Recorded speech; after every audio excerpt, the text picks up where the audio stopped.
Hello everyone, welcome to laws forum and let's continue our CPC series. तो आज CPC series का topic होगा हमारा res judicata, that is section 11 of CPC. Okay, so the res judicata का मतलब क्या होता है? रेस जुडिकाटा जो एक लैटिन वर्ड से लिया गया है जिसका मतलब होता है अ थिंग एडजुडिकेटेड।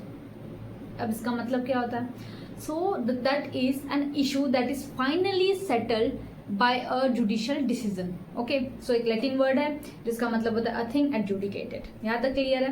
देन अब रेस जुडिकाटा में अगर लीगल टर्म में हम बात करें तो it is a rule of conclusiveness of judgment as to the point decided either of a facts or a law, fact and a law in every subsequent suit between the same party. It enact that once a matter is finally decided by the competent court, no party can be permitted to reopen in subsequent litigation. अब इसका मतलब क्या है कि अगर कोई case, सीधी सीधी language में हमारे ये है कि अगर कोई केस एक बार डिसाइड हो गया, ठीक है, तो उसे फिर से रीओपन नहीं किया जा सकता। ओके, तो ये क्रक्स है रेस जुडिकाटा का मतलब। लीगल लैंग्वेज में से हम कैसे कहेंगे कि अगर कोई भी केस है एक बार फाइनली डिसाइड कर दिया किसने? कंपेटेंट कोर्ट ने, ठीक है, तो फिर से उसे रीओपन नहीं कर सकते। अब ऑब्जेक्ट क्या है? So the principle res judicata के पीछे ये है कि एक फाइनलिटी देना चाहते हैं जुडिशियल डिसीजन को, क्योंकि अगर जस्ट इमेजिन कि अगर रेस जुडिकाटा नहीं होता तो जो लिटिगेशन है, केसेस है, वो चलते ही रहते हैं कंटिन्यूसली, कभी खत्म नहीं होते। तो इसीलिए ये बहुत ज़्यादा इंपॉर्टेंट है, ठीक है, कुछ सर्टेन लिमिटेशन और रिस्ट्रिक्शन हो। So what are the object of res judicata और section 11 of CPC? So it's depend on the three magazine. कौन कौन सी? So the first magazine is the nemo debet bis vexari pro una et eadem causa. Pronunciation गलत हो तो sorry, but ये Latin में। Okay, so इसका इंग्लिश वर्जन है कि no man should be vex twice for the same cause. मतलब किसी भी आदमी को हम लोग सेम कॉज के लिए दो बार परेशान या पनिश नहीं कर सकते, ठीक है।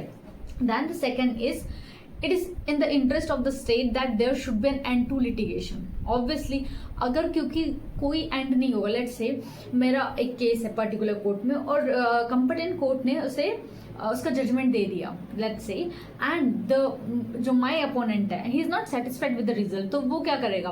फिर से सूट फाइल करेगा, फिर से कोर्ट सब कुछ सुनेगी। तो ये क्या होगा? स्टेट के रिसोर्सेज वेस्ट होंगे, स्टेट का टाइमिंग जो टाइम है वो वेस्ट होगा। तो इसीलिए ये स्टेट के इंटरेस्ट से, यहाँ पे स्टेट मतलब गवर्नमेंट, राइट, गवर्नमेंट में जुडिशरी आ गई हमारी, राइट, तो all the three organs, right. तो ये उन स्टेट के इंटरेस्ट में है कि ये जो लिटिगेशन हो जो जल्दी से जल्दी खत्म हो, राइट। तो इसीलिए res judicata is very important. Then the third maxim है हमारी a judicial decision must be accepted as correct. मतलब कि हमें ये फेथ होना चाहिए कि जो भी जुडिशियल डिसीजन आया है, जो भी जज ने, कंपेटेंट जज ने जो डिसीजन दिया है वो करेक्ट हो, राइट। तो ये हमें एक्सेप्ट करना पड़ेगा। अब लेट्स से यहाँ पे मैंने एक छोटा सा डायग्राम बनाया, उसके थ्रू हेल्प करना एक्सप्लेन करते हैं। Let's say there is a two party A and the B, they have the matter. Let's say there is a property से रिलेटेड एक मैटर है, ये एक्स कोर्ट में है, ठीक है। कोर्ट ने जजमेंट दे दिया in the favour of B कि भाई ये जो प्रॉपर्टी है ये बी की है। अब आप ऐसा नहीं कर सकते हो कि अब ए के तो आगे बी के फेवर में आया है, ए के फेवर में नहीं आया। तो अब ये ऐसा नहीं कर सकता कि ये बोले कि नहीं अब तो मैं वाई कोर्ट में फिर से सेम पर्सन को पार्टी बना के सेम इशू को ले जाके फिर से केस रीओपन करवाऊंगा। तो नहीं, ऐसा नहीं हो सकता है, ठीक है।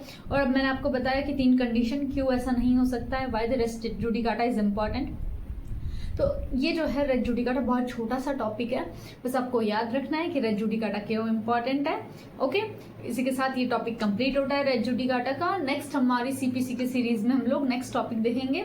Thank you so much.